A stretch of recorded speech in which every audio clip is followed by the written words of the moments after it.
guys, so magdi-dinner na kami ngayon. Tingnan natin kung mas masarap yung food nila dito kaysa dun sa isang resort. Kasi ngayon pa lang namin kami mag-dinner. So syempre buffet din tong resort na to. So yun talaga yung gusto ko itong ganitong bakasyon, buffet lahat yung pinakain. So from lunch, dinner, and breakfast. So buffet. Pero syempre nila, nag-buffet. Kahit sabihin yung buffet siya, syempre wala pa rin din yung mga seafoods. So mga Cuban food. Pero okay din siya. Okay din siya sa lasa. Hindi siya ganun kaalat. Kasi mas gusto ko yung mga South American food. Diba? Hindi parang ganun. Tikman na natin yung mix sa Hotel Playa. So yan. Yung pool niya mas simple. Pero okay lang naman. Kasi talaga ang maganda sa resort nito is yung beach. Merong sandy shoreline. Mahaba yung shoreline. So yan guys. Simple lang yung pool. Bukas na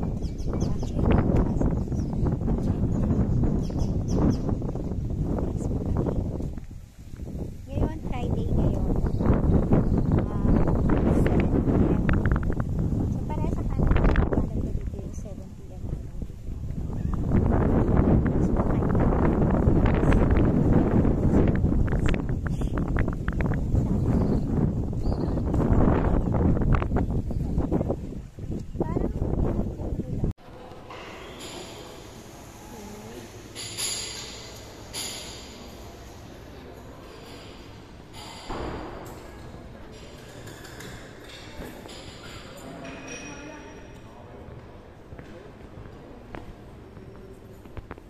Parehas ang sana. So, ang dami talagang food dito.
Hello guys, welcome back. So, day 4 na namin dito sa Cuba. So, katatapos lang namin mag-lunch. So, yun na ako. Nakaka-relax. Ngayon nakaka-antok kasi sobrang daming kinain. So, ang ganda talaga ng beach dito. So, parang nakakaiwas homesick siya.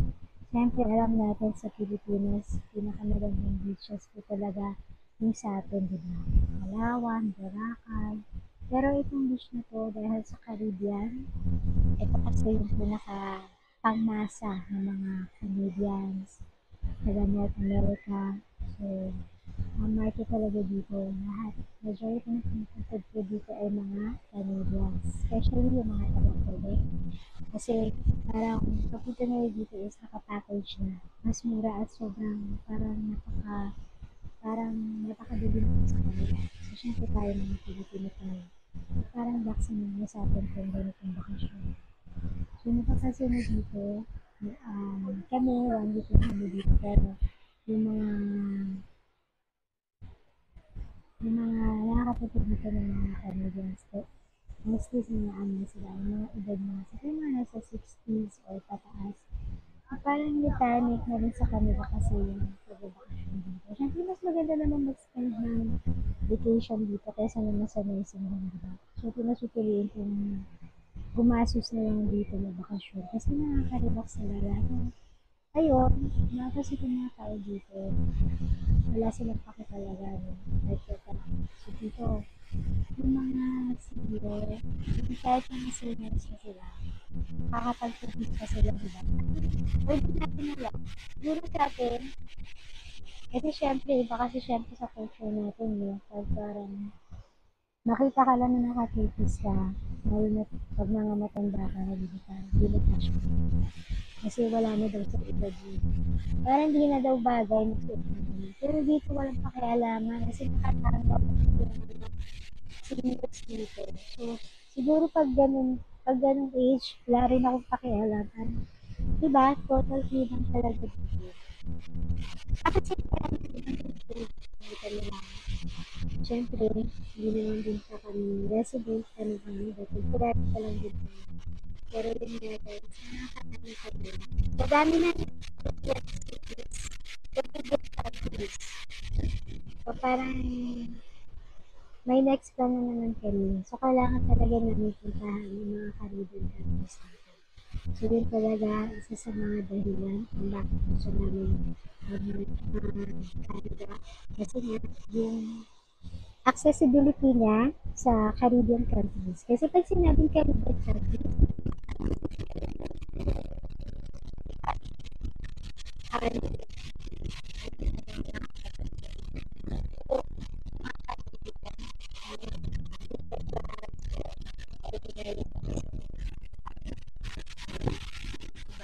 bakas kasi naman video. Pero yan, so Bora talaga siya. Pero para sa akin, mas prefer ko yung Philippine Beach. Kasi, unlike kasi sa Bora, yung mga resort doon, sobrang dami, nagdikit-dikit. Dito kasi, ang layo ng pagitan sa resort. Minsan ka lang, magbas ka pa ng halos isang oras para lumipat sa isa pang resort, kagaya nung sa amin. So, akala ko kasi malapit lang din yung distance. So, kailangan pa namin mag double decker bus para makalipat.